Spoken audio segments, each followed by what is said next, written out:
Vou convidar os irmãos junto comigo, a falarmos com Deus neste momento. Eterno Deus Todo-Poderoso, obrigado a Deus por essa oportunidade que o Senhor nos dá de podermos abrir a Tua Palavra livremente e assim, Senhor Deus, podermos ouvir a Tua Palavra, podermos pregar a Tua Palavra.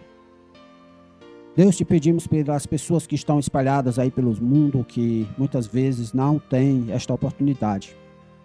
Guarda eles, protege eles, fortalece eles, ó Deus. Te pedimos, ó Deus, ajuda-nos a entender o que o Senhor tem para nós esta noite. Usa-me, ó Deus, mais uma vez para transmitir a Tua Santa Palavra, a Tua Santa Mensagem, o Teu Santo Evangelho. Ó Deus Todo-Poderoso, que a palavra pregada aqui esta noite possa nos ajudar a sermos transformados cada dia mais a Tua imagem, a Tua semelhança, Senhor Deus, conforme aquilo que o Senhor tem estabelecido para nós, no Teu Santo Evangelho, na Tua Santa Palavra, nas Tuas Santas Escrituras. Ó Deus Todo-Poderoso, em nome do Senhor Jesus Cristo que oramos. Amém.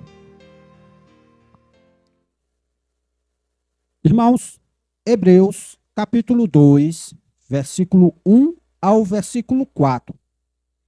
Eu convido os irmãos a estarem atentos à leitura que irei fazer desta passagem. Diz assim a palavra de Deus. Portanto, convém-nos atentar com mais diligência para as coisas que já temos ouvido, para que em tempo algum nos desviemos delas. Porque se a palavra falada pelos anjos permaneceu firme, e toda a transgressão e desobediência recebeu a justa retribuição, como escaparemos nós, se não atentarmos para uma tão grande salvação, a qual, começando a ser anunciada pelo Senhor, foi-nos depois confirmada pelos que a ouviram, testificando também Deus com eles por sinais e milagres e várias maravilhas e dons do Espírito Santo distribuídos por sua vontade. Como é do saber de todos os irmãos, estamos fazendo uma exposição na carta aos Hebreus. E nós já fizemos um caminhar aqui por todo o capítulo 1 de Hebreus. E neste domingo, neste momento, estamos iniciando o capítulo 2. Como os irmãos já sabem, mas não custa nada eu repetir para os irmãos, o autor da carta aos Hebreus, ele escreveu esta epístola como uma espécie de pregação, como uma espécie de exortação. E ele escreveu esta exortação para judeus, como o próprio nome diz, o nome da carta, Carta aos Hebreus, tá? Ele escreveu essa carta aos judeus que haviam se convertido ao cristianismo. Judeus que haviam acreditado na mensagem do evangelho, judeus que haviam se arrependido dos seus pecados e agora passaram a crer no Senhor Jesus Cristo como seu Messias, como seu Senhor. Contudo, como nós podemos observar nas Escrituras, principalmente ali no livro de Atos, nós sabemos que para um judeu convertido ao cristianismo, era algo muito difícil para a sua vida diária. Nós temos exemplos desde o próprio Senhor Jesus, que foi perseguido pelos judeus, como diz lá em João, capítulo 1, que ele veio para o que era seu e os seus não o receberam. Nós temos o exemplo do apóstolo Paulo, que diversas vezes foi apedrejado, perseguido. Em um determinado momento ele foi dado como morto. E boa parte da perseguição ao qual o apóstolo Paulo ele sofreu, ela foi uma perseguição causada pelos próprios judeus. Eles não aceitavam que as pessoas da sua nacionalidade, da sua etnia, aceitassem a Cristo como seu único e suficiente Salvador. E por conta disso, eles perseguiam duramente. O próprio apóstolo Paulo, antes de se converter, era um perseguidor da igreja. Então, nós presumimos, com base nas informações que as Escrituras nos dão, que estes hebreus, ao qual receberam esta carta, os destinatários originais da carta, eles eram pessoas que estavam passando por perseguições. passando por sofrimentos, porque testemunhavam a fé em Jesus Cristo. E o autor da carta aos Hebreus, ele vai trazer essa exortação. E nessa exortação, ele apresenta o Senhor Jesus Cristo como sendo superior a tudo e a todos. O Senhor Jesus Cristo é superior aos profetas. O Senhor Jesus Cristo é superior aos anjos. O Senhor Jesus Cristo é superior a Moisés. O Senhor Jesus Cristo possui um sacerdócio superior ao sacerdócio levítico. O Senhor Jesus Cristo está acima de tudo e de todos. E junto com essa mensagem que exalta a pessoa de Cristo, nós também temos algumas advertências. Os irmãos bem sabem que quando um pregador ele vai preparar uma mensagem, na mensagem nós temos a leitura do texto, nós temos a explicação do texto e nós temos a aplicação do texto. Nesse terceiro ponto de uma mensagem, de uma homilia, ou seja, de uma pregação, nós temos aquilo que nós chamamos de advertências. Nas aplicações que são feitas por um pregador, existem ali as advertências. Olhe, cuidado, não faça isso, fique alerta, fique atento, faça da seguinte forma. Essas advertências são feitas por qualquer pregador, por qualquer pessoa que expõe a palavra de Deus. E como eu acabei de dizer para os irmãos, a carta aos Hebreus, como os especialistas em literatura eles dizem, ela não é apenas uma carta, ela é uma pregação. E como uma pregação, ela possui advertências inseridas nela.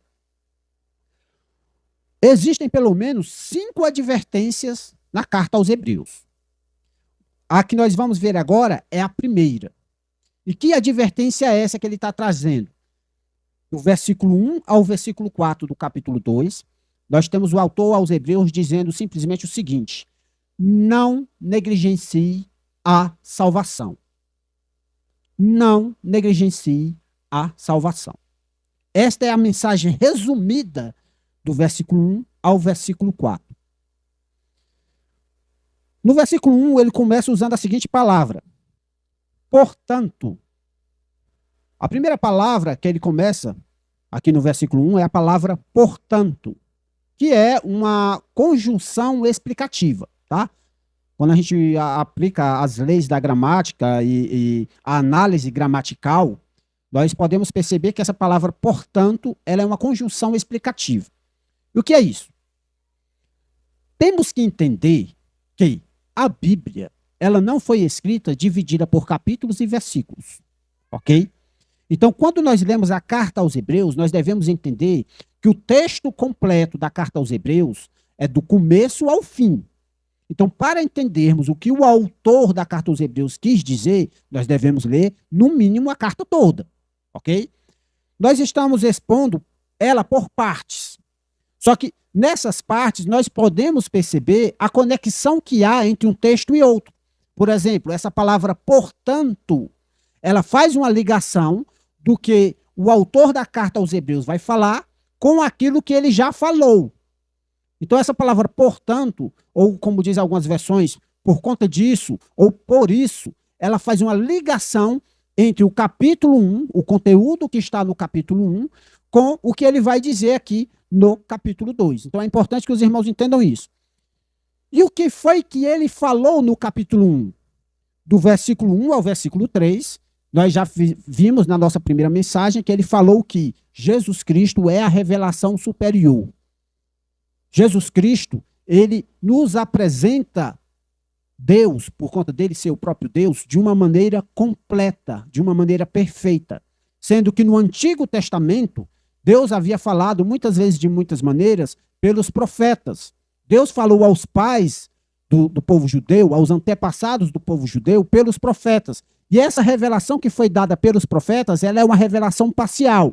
É uma revelação perfeita, porque é palavra de Deus, mas ela ainda era uma revelação parcial. Em Jesus Cristo, nós também temos uma revelação perfeita, mas nós temos, além de uma revelação parcial, nós temos a revelação completa.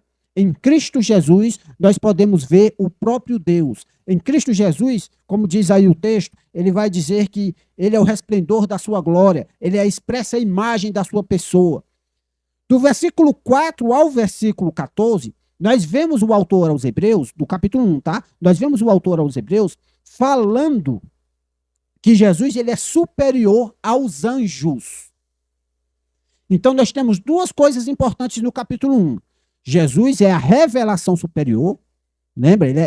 Aquilo que ele apresenta é superior ao que os profetas apresentaram, porque ele é o próprio Deus. E nós temos o autor aos Hebreus enfatizando em vários versículos que Jesus ele é superior aos anjos. E agora, no capítulo 2, ele chega à conclusão do que ele queria dizer. Ele diz o seguinte: portanto, ou seja, de acordo com o que ele já falou, que Jesus é superior aos profetas e aos anjos, convém-nos atentar com mais diligência para as coisas que já temos ouvido, para que em tempo algum nos desviemos delas. Então, ele vai começar aqui a sua advertência. A primeira frase que ele usa é: convém-nos atentar. O que é que ele está dizendo? Olha, pelo fato de Jesus Cristo ser superior aos profetas, pelo fato de Jesus Cristo ser superior aos anjos, cabe a nós dar mais atenção à mensagem que Jesus Cristo traz. Cabe a nós dar mais atenção àquilo que ouvimos. O que foi aquilo que ouvimos? O Evangelho. O fato de Jesus Cristo estar infinitamente acima dos profetas e dos anjos faz com que devemos ter mais atenção às coisas do Senhor Jesus Cristo. A mensagem que o Senhor Jesus Cristo nos traz, ela é muito mais importante do que a mensagem que os profetas trouxeram. E por conta dessa importância maior, convém a nós, cabe a nós atentarmos para esta mensagem. Só que ele continua dizendo que a gente não deve só atentar para essa mensagem, a gente deve atentar para esta mensagem com mais diligência. Olha só, portanto, convém-nos atentar com mais diligência para as coisas que já temos ouvido. Irmãos, até aqui tem algumas coisas que precisamos enfatizar. Qual é a atenção que nós estamos dando ao Evangelho? Qual é a atenção que nós temos dado à mensagem do Senhor Jesus Cristo? Qual é a atenção que nós temos dado ao próprio Senhor Jesus Cristo? Eu vou tentar clarear um pouco mais para os irmãos o que é que eu estou perguntando a vocês. Quantas vezes nós, nessa semana que passou, nós pegamos nossas Bíblias e abrimos nossas Bíblias para lê-la? Quantas vezes nós, nessa semana que passou, nós tiramos momentos para orar?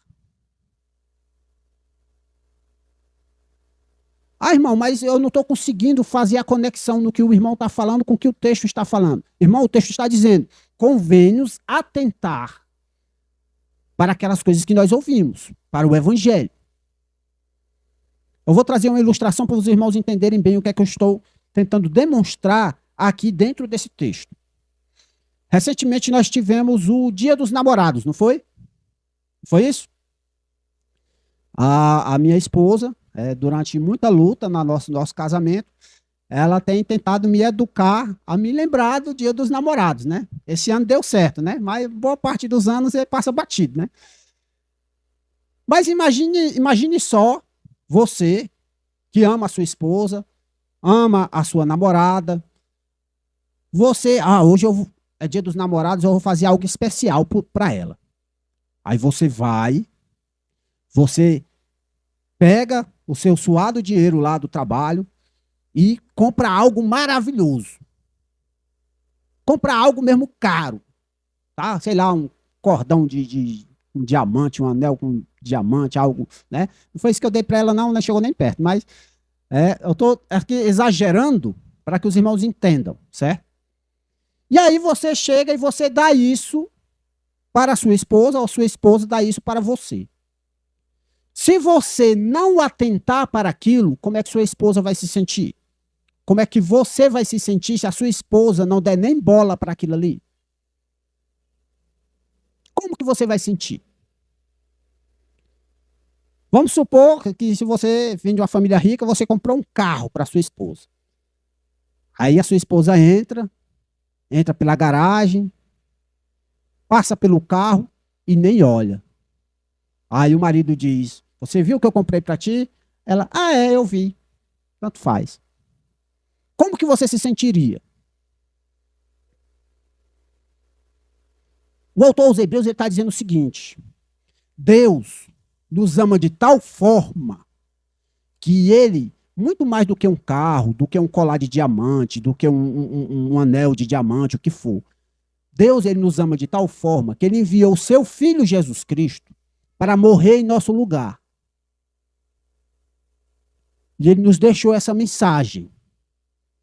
Ele nos deixou essa mensagem. Está aqui registrado nesse livro, a Bíblia. E aí a Bíblia está lá em cima da sua estante, aberta. Você passa por ela e só diz assim: tanto faz. Eu tenho que estudar para a faculdade. Tanto faz, eu tenho que ir trabalhar. Tanto faz, eu tenho que fazer isso ou aquilo outro. E a palavra de Deus é colocada de lado. Aí eu pergunto novamente a vocês: qual a atenção que vocês têm dado ao Evangelho e qual a atenção que vocês têm dado às coisas de Deus? Irmãos, quantos trabalham aqui em empresa? Vários, né? Pergunta. Essa pergunta que eu vou fazer para os irmãos, eu faço para mim, tá? Pergunta. Vocês têm mais preocupação para chegar no horário na sua empresa ou para chegar no culto? Irmãos, a resposta é óbvia, viu?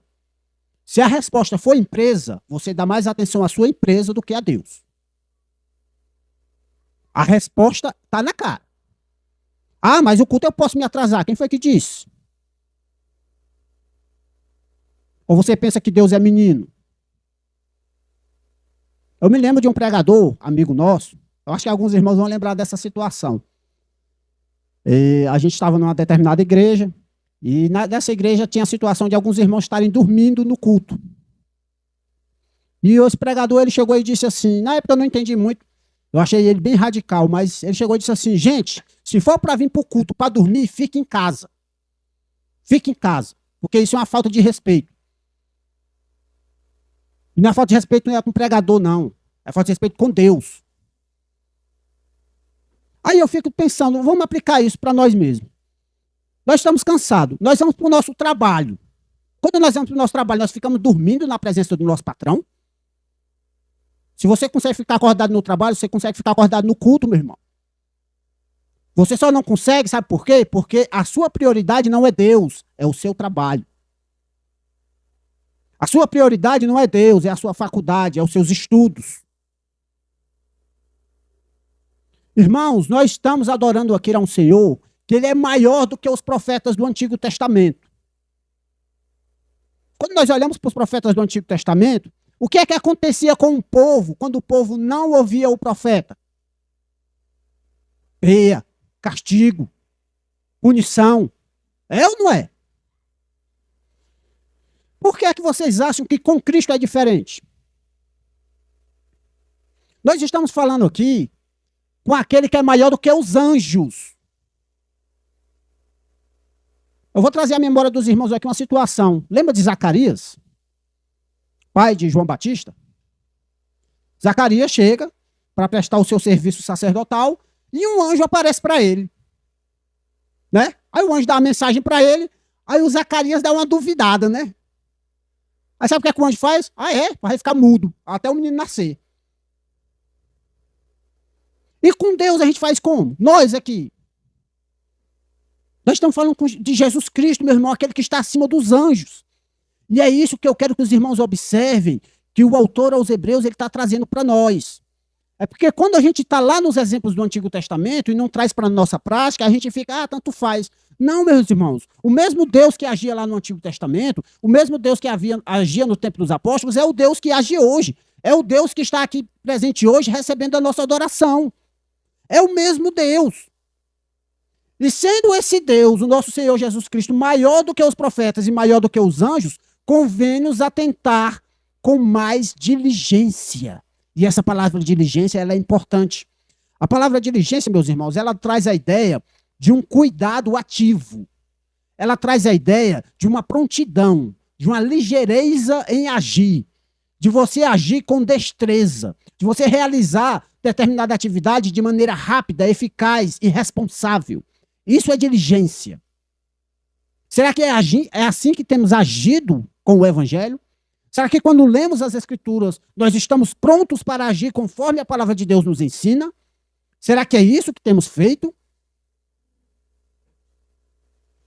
Irmãos, se a palavra do autor da carta aos Hebreus não dói aos nossos corações, é porque nós estamos numa situação pior do que a situação daqueles judeus que estavam pensando em abandonar a fé.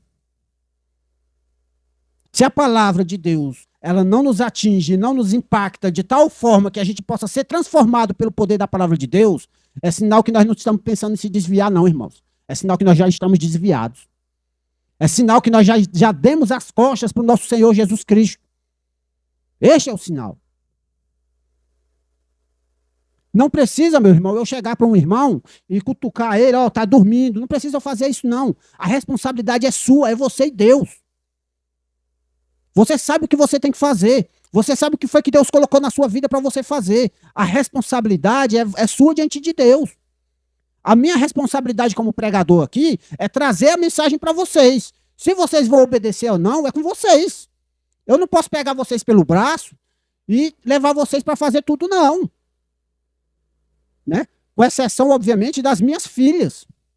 E cabe a minha responsabilidade de ensiná-las, de guiá-las, enquanto elas são crianças. Continuando. Olha o que é que o texto diz. Versículo 2. Versículo 1 ainda, irmãos, desculpe. Convém-nos atentar com mais diligência para as coisas que já temos ouvido, para que em tempo algum nos desviemos delas. Qual o motivo de estarmos diligentes e atentos? Não nos desviar. Não nos desviar. Porque essa é a preocupação do autor aos Hebreus. Que você não se desvie da fé. Que você não abandone a fé. Mas aí sempre tem um gaiato, né? Sempre tem aquele, então quer dizer que está falando de perca de salvação? Irmãos, eu vou trazer um conselho para vocês, principalmente os irmãos que gostam de estudar teologia, que gostam de estudar a Bíblia. Fique com a Bíblia. A Bíblia, ela fala de soberania de Deus e de uma salvação perfeita. E a Bíblia fala que quando Deus salva, ele salva, mas a Bíblia também fala que você é responsável. A Bíblia também fala que você tem responsabilidade diante de Deus. Como unir essas duas coisas? Não sei, mas eu sei que é o que a Bíblia diz. Aqui, esse texto, ele está falando sobre as nossas responsabilidades. Ele está falando sobre nós. O que é que nós devemos fazer? Nós devemos atentar com mais responsabilidade, com mais diligência para aquilo que temos ouvido. Não precisa, irmãos, a gente criar uma igreja cheia de legalismo, cheia de regras. Não precisa disso, não. Basta você ouvir a palavra. Não precisa eu chegar aqui para vocês e dizer assim, ó, a partir de hoje, as irmãs vão entrar aqui no culto apenas com saia abaixo do joelho. Não precisa eu estabelecer isso para os irmãos, não. As irmãs têm uma Bíblia em mão e a Bíblia diz, se vistam com modéstia. E aí é responsabilidade sua diante de Deus. Do mesmo jeito, os homens. Eu vou usar uma expressão aqui que é muito popular aqui no nosso estado, aqui na nossa cidade, que é, seja homem. Tá difícil a gente ouvir essa frase hoje, né? Mas seja homem. A Bíblia manda você ser homem. Você é homem, então você tem responsabilidade de homem. Se você é casado, você é o cabeça do lar. Você é responsável pela sua família. Deixe de frescura. Seja homem. Precisa chegar a isso? Eu aqui chegar e dizer isso para os irmãos? A Bíblia já diz isso para vocês. Continuando, olha o que é que diz a palavra de Deus. Versículo 2. Porque Olha só o porquê. Mais uma vez, ó, ele fazendo aquela conjunção, aquela ligação com o que ele está falando. Por quê? Se a palavra falada pelos anjos permaneceu firme e toda a transgressão e desobediência recebeu a justa retribuição, como escaparemos nós se não atentarmos para uma tão grande salvação, a qual, começando a ser anunciada pelo Senhor, foi-nos depois confirmada pelos que a ouviram? Aqui, o autor dos Hebreus, ele faz a comparação que ele queria. Ele começa a fazer a comparação. Ele apresentou os textos, lembra que lá no capítulo 1 ele cita vários textos do Antigo Testamento. Ele explicou os textos no capítulo 1, mostrando que Jesus, ele é acima dos profetas, ou seja, ele é uma revelação superior e ele é acima dos anjos. E agora ele faz a aplicação. Tá vendo? Ó, esse Jesus que é maior, ele deve receber uma atenção maior. E aí ele faz o alerta. Ora, se a palavra que foi falada pelos anjos permaneceu firme, é isso que ele está trazendo à mente de vocês. Se a palavra falada pelos anjos permaneceu firme e toda a transgressão e desobediência recebeu a justa retribuição, como escaparemos nós?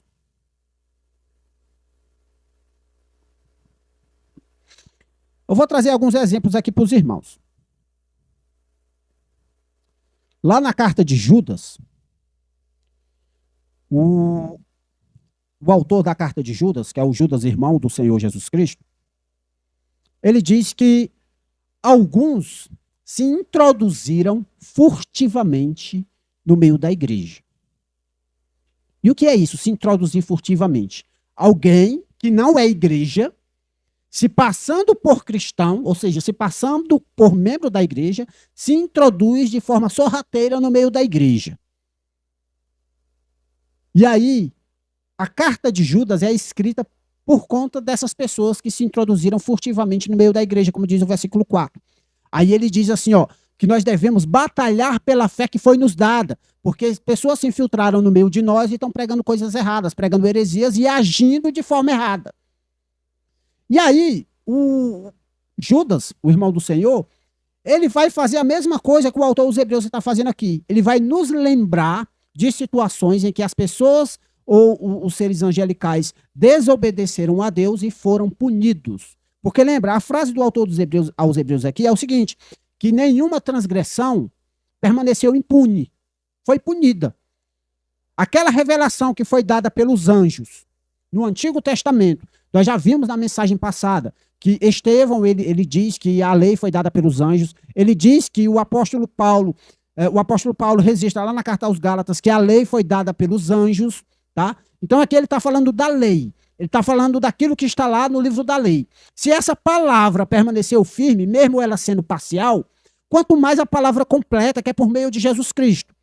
Mas é aqui eu vou trazer a memória de vocês, ó. Judas capítulo 1, versículo 5, vai dizer assim, ó. Mas quero lembrar-vos, como a quem já uma vez soube isto, que havendo o Senhor salvo um povo, tirando-o da terra do Egito, destruiu depois os que não creram. Aí ele continua, versículo 6, isso lá em Judas, tá? E aos anjos que não guardaram o seu principado, mas deixaram a sua própria habitação, reservou na escuridão e em prisões eternas até o juízo daquele grande dia.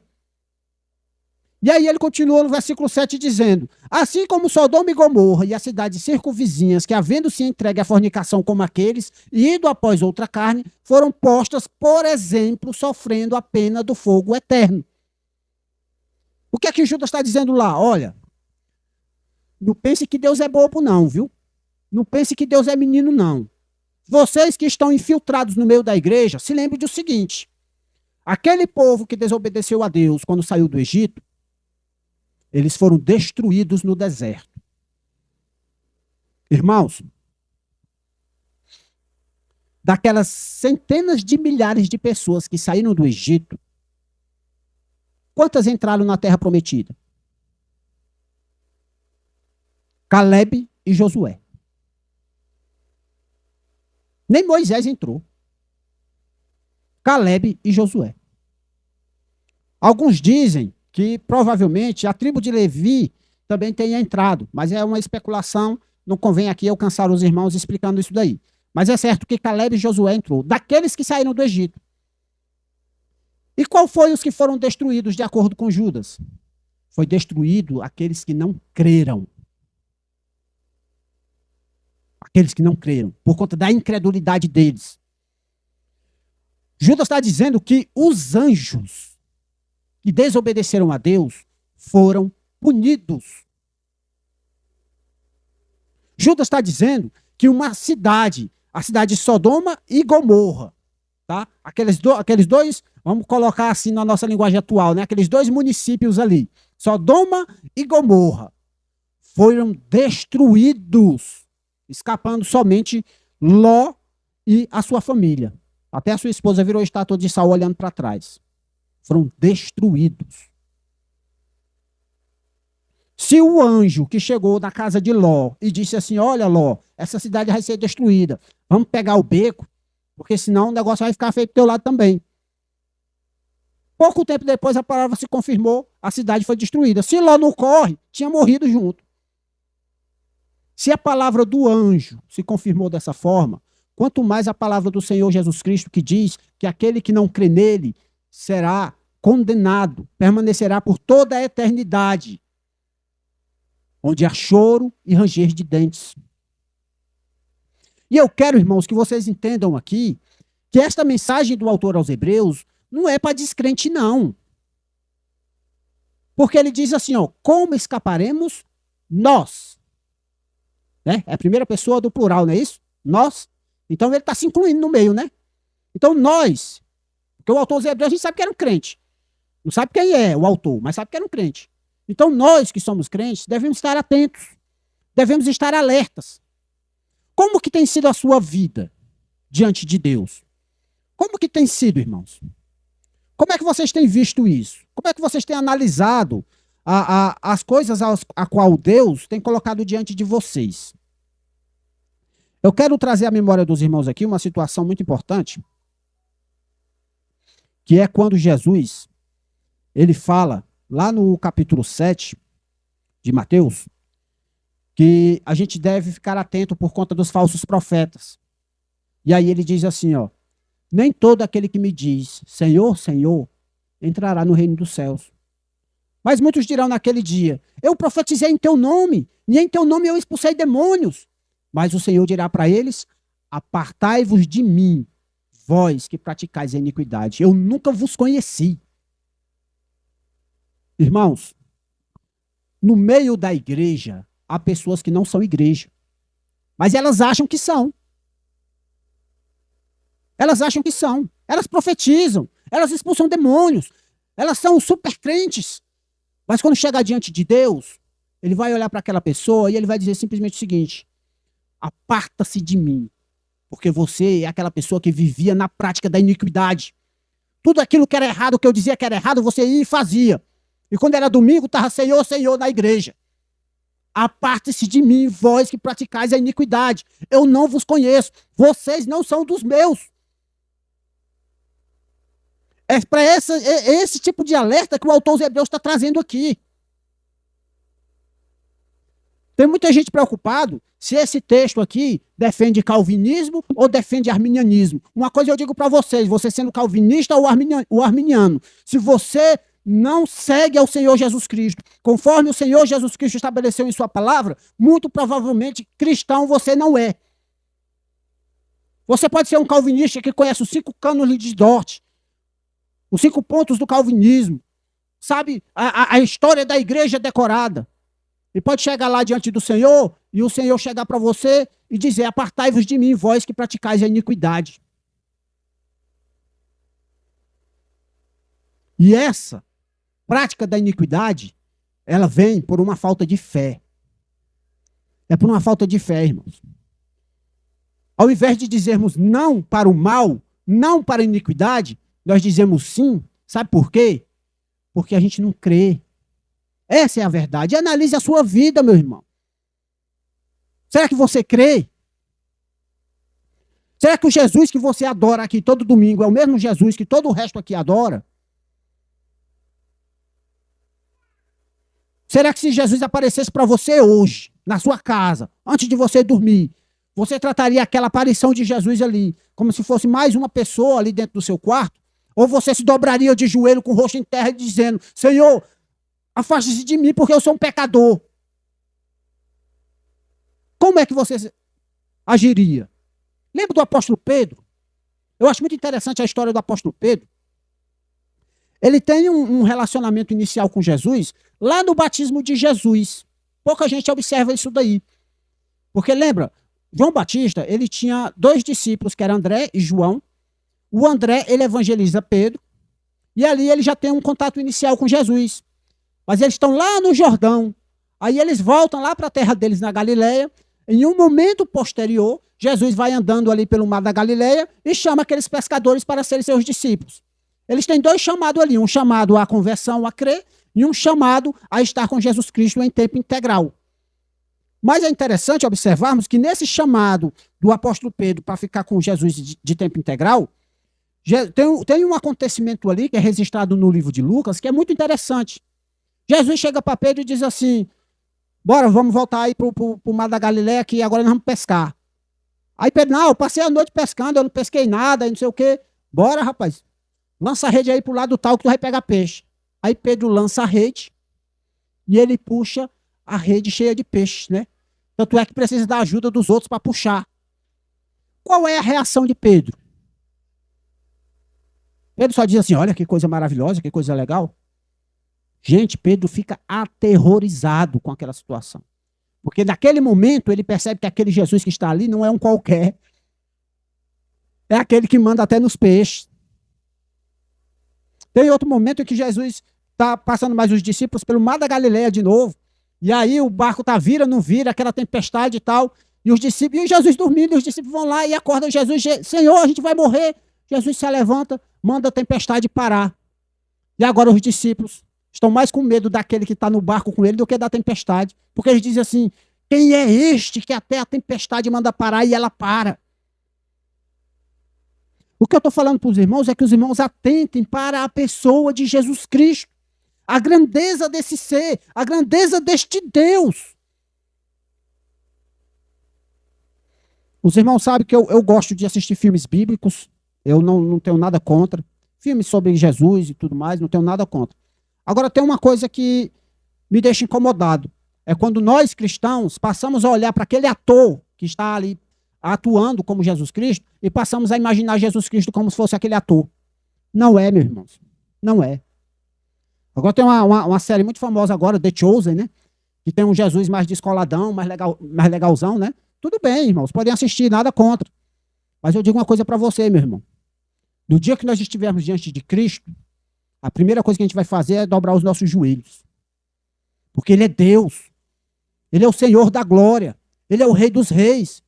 E essa mensagem que Ele nos traz, ela é muito maior do que aquela mensagem que estava lá na lei. A punição para aqueles que vão virar as costas para Cristo é muito maior do que a punição daqueles que viraram as costas para os profetas. O próprio Senhor Jesus Cristo disse naquela cidade: olha, maior punição cairá sobre vocês do que sobre Sodoma e Gomorra. Porque aqui eu vim pessoalmente pregar para vocês e vocês viraram as costas. A punição de vocês vai ser maior. Essa é a nossa situação, meus irmãos. Prestem bem atenção nisso. O seu sim e o seu não pode mudar muita coisa. Quando o Senhor Jesus Cristo diz: faça isso, e você diz não, você não está dizendo não é para o seu pai, não é para o seu patrão, não. Você está dizendo não para o Deus Todo-Poderoso, aquele que criou os céus e a terra.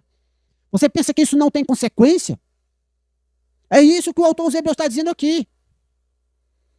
Como escaparemos nós, se não atentarmos para uma tão grande salvação? Olha, não é uma salvação, é uma tão grande salvação. Vocês têm noção do tamanho da salvação que é a salvação que o Senhor Jesus Cristo nos deu? Vocês têm essa noção? A gente perdeu isso, irmãos. Perdemos isso. O nosso culto, ele se tornou algo cotidiano. Quando nós olhamos para grandes homens de Deus na história, nós vemos que esses homens se preparavam para ir para o culto. Você tem noção do que é isso? Se preparar para ir para o culto. Ah, irmão, mas eu me preparo também. Eu tomo banho para ir para o culto. Não é isso que eu estou falando, não, irmão. Tem servos de Deus aí ao longo da história que começavam o seu jejum no sábado e só terminavam na segunda-feira. Porque ele sabia que quando ia para o culto no domingo, ele ia se encontrar com o Senhor. Não porque aquele local é sagrado, mas porque a igreja estava ali reunida e nós sabemos que com a igreja reunida, Deus está presente. Onde estiver um ou dois reunidos em meu nome, eu estarei lá. Continuando. Eu estava dando os exemplos para os irmãos, falei aqui de Judas, os exemplos que Judas dá, mas o autor da carta aos Hebreus, ele também nos dá um exemplo. Vocês estão em Hebreus capítulo 2, né? Se os irmãos puderem abrir suas Bíblias aí em Hebreus capítulo 3, olha só o que é que o autor dos Hebreus está falando para nós. Capítulo 3. Vamos ler a partir do versículo 7, tá? Atenção, capítulo 3, a partir do versículo 7 até o versículo 19. Olha só. Portanto, como diz o Espírito Santo, se ouvirdes hoje a sua voz, não endureçais os vossos corações, como na provação no dia da tentação no deserto, onde vossos pais me tentaram, me provaram e viram por 40 anos as minhas obras. Por isso me indignei contra esta geração e disse, estes sempre erram em seu coração e não conheceram os meus caminhos. Assim jurei na minha ira, que não entrarão no meu repouso. Vede, irmãos, que nunca haja em qualquer de vós um coração mau e infiel para se apartar do Deus vivo. Antes, exortai-vos uns aos outros todos os dias, durante o tempo que se chama hoje, para que nenhum de vós se endureça pelo engano do pecado, porque nos tornamos participantes de Cristo, se retivermos firmemente o princípio da nossa confiança até o fim. Enquanto se diz, hoje, se ouvirdes a sua voz, não endureçais os vossos corações como na provação, porque, havendo-a alguns ouvido, o provocaram, mas não todos os que saíram do Egito por meio de Moisés. Mas com quem se indignou por 40 anos? Não foi, porventura, com os que pecaram, cujos corpos caíram no deserto? E a quem jurou que não entrariam no seu repouso, senão aos que foram desobedientes? E vemos que não puderam entrar por causa da sua incredulidade. O assunto aqui é, você crê? Se você crê, você faz. Você obedece. Você age. É como diz Tiago lá em sua carta, a fé sem obras, ela é morta. Aquele povo saiu lá do Egito. No meio do povo de Deus, estava todo mundo lá. Mas salvo ali, estava poucos. Porque a maioria se perdeu no deserto. A maioria tentou a Deus no deserto. A maioria provocou Deus à sua ira. Imagina aí você provocar a Deus. Você indignar a Deus de tal forma que ele vem e lhe destrói. Imagina só. Como que vocês acham que Deus se sente quando nós viramos as costas para o Filho de Deus? Como é que vocês acham que Deus se sente? Quando nós não damos a atenção necessária àquelas coisas que Ele tem nos dado. Irmãos, que possamos seguir o exemplo dos grandes servos de Deus na história e tratarmos as coisas de Deus com mais atenção, com mais diligência. Mas o autor aos Hebreus, ele não termina por aí, ele continua, ele diz o seguinte: como escaparemos nós, se não atentarmos para uma tão grande salvação? Aí ele continua, a salvação, tá? A qual, começando a ser anunciada pelo Senhor, foi-nos depois confirmada pelos que a ouviram, testificando também Deus com eles, por sinais, em milagres e várias maravilhas e dons do Espírito Santo distribuídos por sua vontade. Irmãos, o Senhor Jesus Cristo veio e começou a anunciar a mensagem. E ele pregava, como diz lá em Marcos capítulo 1, versículo 14. Arrependei-vos e crede no Evangelho. E Jesus confirmou que era Deus, que era o Messias, por meio de várias obras, de vários sinais miraculosos. E aí ele deixou os apóstolos. E ele enviou o Espírito Santo para que o Espírito Santo usasse esses apóstolos. E os apóstolos continuaram pregando essa mensagem. E Deus continuou confirmando essa mensagem através de sinais, de maravilhas, de milagres. E essa mensagem, a qual Deus confirmou através de sinais e maravilhas, ela está registrada aqui hoje no que nós chamamos de Novo Testamento. Esta mensagem, escrita pelos apóstolos, usados por Deus, eu acho intrigante. Algumas pessoas que se acham sabichonas, né, cheios do conhecimento, aí chegam e dizem assim, olha, eu só sigo os evangelhos. Aí, por quê? Porque os evangelhos é a parte que tem a palavra de Jesus. Curioso, né? Os evangelhos foi escrito por quem? Foi pelos apóstolos, não? Irmão, todo o Novo Testamento foi escrito por servos de Deus, inspirados pelo Espírito Santo. Então, todo o Novo Testamento é palavra de Deus. Existem algumas Bíblias que até traz a palavra de Jesus em vermelho, né?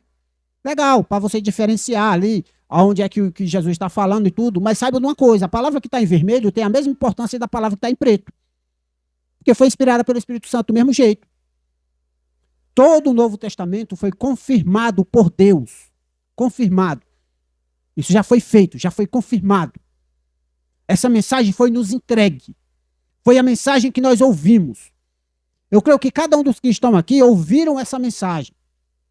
A mensagem de que Jesus Cristo veio, morreu pelos nossos pecados e quer que nós nos arrependamos e creiamos nele. A mensagem que Jesus Cristo ele veio e venceu a morte, ressuscitando ao terceiro dia.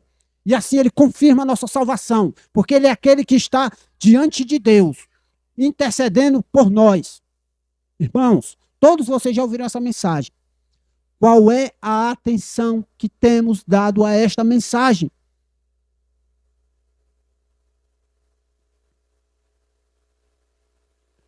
Parem, observem a vida de vocês, analisem a vida de vocês. O apóstolo Paulo diz lá em 1 Coríntios, capítulo 10, que as coisas que aconteceram ao povo, o antigo Israel, quando saiu do Egito, aquelas coisas elas são para nós como exemplos. E aí ele conclui no versículo 12 e no versículo 13, ele diz o seguinte, ele fala para a igreja, tá? Aquele, pois, é 1 Coríntios capítulo 10, versículo 12 ao 13. Aquele, pois, que cuida, está em pé, olhe que não caia. O que é que ele está dizendo? Ó, presta atenção.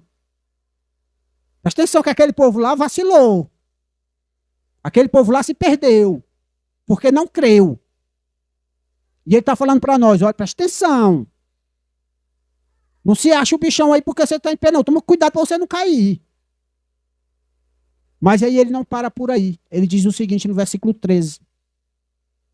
Não veio sobre vós tentação senão humana, mas fiel é Deus, que não vos deixará tentar acima do que podeis. Antes, com a tentação dará também o escape, para que a possais suportar. O autor dos Hebreus está escrevendo àqueles judeus que estão pensando em voltar atrás. Juntando com o que o apóstolo Paulo está falando aqui, a palavra de Deus está nos dizendo o seguinte, se há alguém aqui pensando em voltar atrás, pensando em dar as costas para Cristo, saiba que o seu destino é pior do que o destino do povo lá que virou as costas para Deus no deserto. O seu destino é pior do que o destino dos anjos que viraram as costas para Deus. O seu destino é pior do que o destino de Sodoma e Gomorra. Mas, irmão, está difícil. A tentação é forte, é pesada. Saiba o seguinte, Deus não lhe dá uma tentação maior, não vem sobre vocês uma tentação maior do que vocês possam suportar. Tá? Vou corrigir aqui o que eu falei. A tentação ela não vem da parte de Deus, como diz aqui o apóstolo Paulo. Ele diz, ó, não veio sobre vós tentação senão humana. Mas fiel é Deus, que não vos deixará tentar acima do que podeis. Antes, com a tentação, dará também o escape para que a possais suportar. Irmãos, enquanto aqueles que já viraram as costas, enquanto aqueles que saíram do meio de nós, o que é que a Bíblia diz? A Bíblia diz que eles perderam a salvação, irmão. A Bíblia diz que eles apostataram da fé. O que é que a Bíblia diz sobre esses que viraram as costas para o nosso Senhor Jesus Cristo? Abram suas Bíblias, por favor, em 1 João, capítulo 2.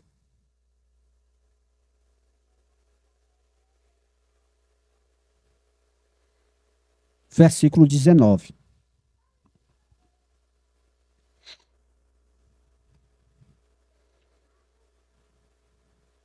Primeira João, capítulo 2, versículo 19. Olha o que é que o apóstolo fala sobre aqueles que saíram. Estavam no meio de nós, olha a palavra nós aí de novo, mas saíram. A palavra de Deus diz assim, ó. Saíram de nós, mas não eram de nós. Porque se fossem de nós, ficariam conosco. Mas isto é para que se manifestasse que não são todos de nós. João aqui nos ensina uma verdade muito clara, que é a verdade que está sendo ensinada por Hebreus, que é a verdade que está sendo ensinada pelo restante das Escrituras. No meio do povo de Deus, tem gente que não é povo de Deus. No meio da igreja, tem gente que não é igreja. Tem infiltrados, como diz Judas no capítulo 1, versículo 4, lá de sua carta. A questão que eu quero que os irmãos atentem é: os infiltrados, muitas vezes são conscientes. Eles sabem o que eles estão fazendo. Eles são inimigos de Deus e são enviados de Satanás para destruir a igreja de dentro. O apóstolo Paulo fala que há falsos apóstolos, que assim como Satanás se transfigura em anjo de luz, esses falsos apóstolos se transfiguram em apóstolos de Cristo, mas é para destruir a igreja de dentro. E o apóstolo Paulo manda a gente ficar atento a isso. Mas além desses que estão conscientes, tem aqueles que não param para atentar, não param para observar, não param para olhar para a sua própria vida e observar: será que eu sou salvo? Será que essas atitudes que eu estou tomando são atitudes de uma pessoa salva? Porque a Bíblia diz que a salvação é pela graça por meio da fé. Não vem por obras para que ninguém se glorie, mas que nós somos salvos para realizar essas boas obras, como diz o versículo 10 do capítulo 2 de Efésios. Somos feituras suas, criados em Cristo Jesus, para andarmos nas obras que Deus tem preparado para nós. Antes da fundação do mundo, Deus já estabeleceu como é que nós deveríamos andar. A pergunta é: andamos desta forma? Vivemos dessa forma? E aí eu convido vocês, irmãos, analisem as suas vidas. Você que está de pé, olhe, tome cuidado para que você não caia. Porque talvez você pense que crê, e na realidade a sua fé é uma fé da boca para fora. Não houve transformação na sua vida, não houve mudança de vida. O evangelho bíblico, ele traz mudança para as nossas vidas. Se você não tem lutado contra o pecado, se você não se entristece cada vez que algum erro é cometido por você, se você não sangra nessa batalha, olha aqui, eu estou usando uma linguagem metafórica, tá? Cuidado. Você pode não ser um crente. Você pode ser um daqueles que vai chegar diante do Senhor: mas Senhor, eu fiz isso. Senhor, eu levantei a mão quando o pastor perguntou quem queria aceitar Jesus. Senhor, mas não sei o quê. Mas Senhor, mas não sei o que lá. Observe a sua vida. Você crê? Se crê, amém. Siga a fé ao qual você professa. Haja. Haja. Oremos. Eterno Deus Todo-Poderoso, Senhor, nada somos, Pai. Nada somos. A realidade é que, se o Senhor nos condenasse, o Senhor permaneceria justo, como o Senhor sempre foi, é e sempre será. Ó Deus, o teu amor é grandioso. Nós te agradecemos, ó Deus, neste momento, pelo Senhor ter olhado para nós imundos como nós éramos, no lamaçal do pecado. Mas o Senhor veio e nos arrancou da escravidão pecaminosa. Ó Deus, continua conosco. A tua palavra diz que o Senhor que começou a obra vai terminá-la até o fim. Então confirma isso na vida de cada um que está aqui presente. Transforma as nossas vidas, Deus. Transforma as nossas vidas. Dai-nos mais amor para amar os nossos próximos. Dai-nos paciência para com os nossos inimigos. Ajuda-nos, Deus, a agir como imitadores do Senhor, de tal forma que as pessoas possam olhar para nós e não ver apenas nós, mas ver a luz do Senhor irradiando sobre as nossas vidas, refletindo, Senhor Deus, a tua glória, para que elas possam ver que o Senhor é o Deus que salva, o Senhor é o Deus que transforma, o Senhor é o Deus que dá vida àqueles que estão mortos. Ó Deus, confirma a tua salvação nas nossas vidas. Não deixa nenhum dos que estão aqui se perderem, Pai. E perdoa-nos, Deus. Perdoa-nos pelas nossas negligências. Perdoa-nos, Deus, por não sermos tão firmes como deveríamos ser. Perdoa-nos, ó Deus, por muitas vezes virarmos as costas, Senhor, para aquilo que pertence a Ti. Não deixe isso acontecer, não, Deus. Mantenha o nosso olhar para o alto. Mantenha o nosso olhar para Ti. Mantenha o nosso olhar para a cidade celestial que o Senhor tem preparado para nós, Deus. As coisas aqui do mundo são secundárias. As coisas daqui do mundo só têm valor quando elas são usadas para Te glorificar. O nosso trabalho só tem valor quando esse trabalho é usado para Te glorificar. O nosso estudo só tem valor quando esse estudo é usado para Te glorificar. Ó Deus, age nas nossas vidas de tal forma que as nossas vidas sejam 100% dedicadas a Ti, ó Deus. 100%. Cuida de cada um de nós, ó Pai. Em nome do Senhor Jesus, eu peço a Tua proteção sobre as vidas de cada um aqui durante a semana, Senhor. Em nome do Senhor Jesus. Amém.